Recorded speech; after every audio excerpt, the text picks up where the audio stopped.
Yo, what's going on, guys? Welcome back to a brand new video. Thank you guys so much for tuning in. I really do appreciate it. The New York Knicks came out victorious once again last night, defeating the struggling young Portland Trailblazers, the final score being 112-84. And with that win, that's 5 wins in a row for the New York Knicks, as the New York Knicks remain undefeated in the OG Anunoby era, and we remain undefeated as well when it comes to 2024. And with a 22-15 record now, with a 5-game winning streak, the New York Knicks are that 4th seed in the Eastern Conference. And we're actually not that far behind Philly, and we would have the tiebreaker because we went on to beat Philly, but we still go on to play them a few times remaining this season. And this was a game you just wanted to see the New York Knicks take care of business, and they absolutely did that. The New York Knicks were up as many as 39 points in this basketball game. Literally at the end of the first, the New York Knicks were up 38-22. The Portland Trailblazers never had the lead in this game. All respect to Anthony Simons, all respect to a player such as Shaedon Sharpe. You know, he's very raw, but he has some promising traits, of course, when it comes to his athleticism. They still need to pick up winning habits and form a winning team. They're a very young team that's kind of like all over the place.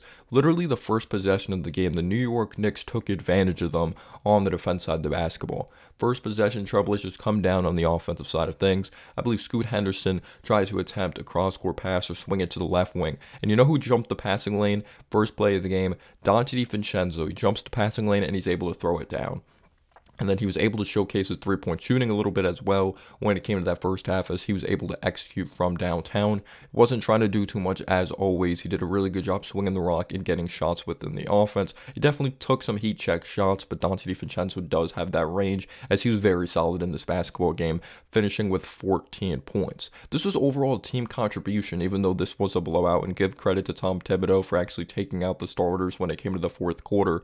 But I wasn't just excited about the starters, but I was excited about the bench as well. But of course, we got to talk about OG Anunoby. He was one of the main reasons we were able to get off to such a fast start in this basketball game. He had 16 points when it came to the first quarter, and he also showed his presence defensively, using his length, using his athleticism. As in transition, Miles McBride did a really good job disrupting Jeremy Grant, but then OG Anunoby was able to clean it up with a block. He doesn't really show a lot of emotion out there on the floor. He's a very even-keel player, but he plays extremely hard. He was able to knock down those threes in the corner. He excelled from downtown, knocking down 4 threes. He was extremely efficient. He finished with 23 points in this game, and I believe he was 9 for 12 from the field, something ridiculous like that when it came to overall efficiency. He even got some OG chants. He missed the first one. Just welcome to New York right there. Totally different atmosphere compared to Toronto, even though they have some very passionate fans. But the New York Knicks did a good job finding OG when it came to those corners, excelling. They were giving him open looks, which I didn't understand the trouble. He just definitely didn't read the scouting report. He had a very nice cut to the basket, which he had a reverse dunk that Jalen Brunson threw a pinpoint dime of a pass when he was at the top of the key. But literally, the Knicks were just in full control since that first quarter. And like, to give credit to the Trailblazers, though, even though they only have 10 wins and they're really struggling this season, you know, they're a young group, they still have to form winning habits. Anthony Simons is a 24.6 point per game scorer. He could score the heck out of the basketball, and he was held to 12 points last night, as OG Anunoby did a very good job on him. And Isaiah Hartenstein, this man continues to crash the boards like an absolute beast. Another double-digit rebounding performance by Isaiah Hartenstein. He plays with so much heart. He plays with so much tenacity. It is really amazing to see. And it was one of those games you didn't need Julius Randle and Jalen Brunson to go off. Jalen Brunson didn't even crack 13 points, I believe, or 15 points. We didn't need him to. He did struggle from the field. He hit a crazy off-balance and one when it came to that first quarter, welcoming Scoot Henderson to the NBA. A very young player, has had his ups and downs. He used the 3rd overall pick, obviously behind Brandon Miller and Victor Wembanyama. He has some promise. He's starting to play better, but he struggled last night. He faced a New York Knicks team that really gets after it on the defense side of the basketball. Their leading scorer was Jeremy Grant, and he didn't really impact the game in a big-time way. The New York Knicks just did a very good job clogging those lanes, getting out in transition when we did force a turnover. We forced some turnovers early. And one of the things I love that I wanted to get into going to the bench, because obviously I said I was going to touch on that earlier. Obviously, we know what Josh Hart brings to the table: rebounding, initiating offense in transition. We could talk about Josh Hart all day. He's a scrappy player that impacts the game on both ends of the floor, playmaking, defensively. He could occasionally spot up and make a three, cuts to the basket. You love seeing that utilization of Josh Hart in this offense. But Miles McBride, he had 16 points last night, and he actually continues to play pretty solid. He played well the game before as well, but 16 points, continues to knock down the three ball, and that's the key with Miles McBride if he wants to remain in the rotation and continue to get minutes and not be traded for maybe like a veteran role player, because we know he competes on the defense side of the basketball. Is he kind of undersized? Yes, but he's a stronger dude in this league. He can get up in New Jersey as an on-ball defender and clog the lanes. But he's definitely going to be looked to be posted up in certain situations. But he excelled from downtown, so you really got to give credit to Miles McBride.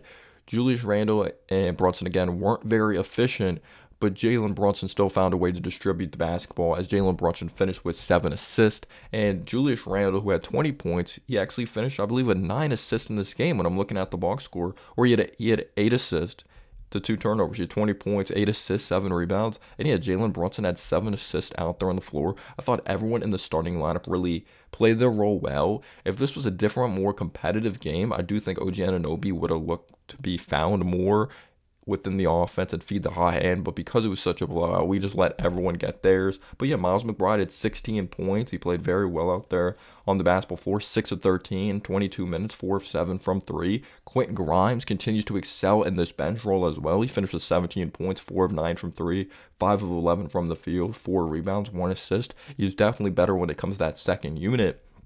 Precious Achiuwa did not look that good to me, to be completely honest. 1 block, 2 points, 1 of 9 from the field, 20 minutes. Malachi Flynn came in at garbage time. Same thing with Jericho Sims, but Josh Hart in 26 minutes, 7 rebounds, 4 assists, only 2 points, but he only took 4 shots. He didn't really have to score a lot. You had Brunson, who was 3 for 11, 1 of 7 from 3.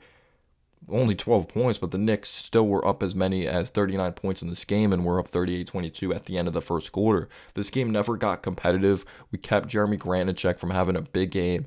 Anthony Simon, Shaedon Sharpe came off the bench, didn't do much. I believe his first shot, or if you take a look at Shaedon Sharpe, his first shot, like when he came off the bench, was an air ball, I'm pretty sure. He had 9 points. Anthony Simon's 4 of 14. OG's length disrupted him. He had 12 points. Scooter Henderson, 8 points. Jeremy Grant, 21, had a solid game. But outside of that, Kamara had 5. Reith had 7. And they didn't have any big-time production when it came to coming off the bench. The Knicks were efficient from the field. They knocked down the 3 ball. You know, they got everyone involved. This was a good one by the New York Knicks. They did what they were supposed to do.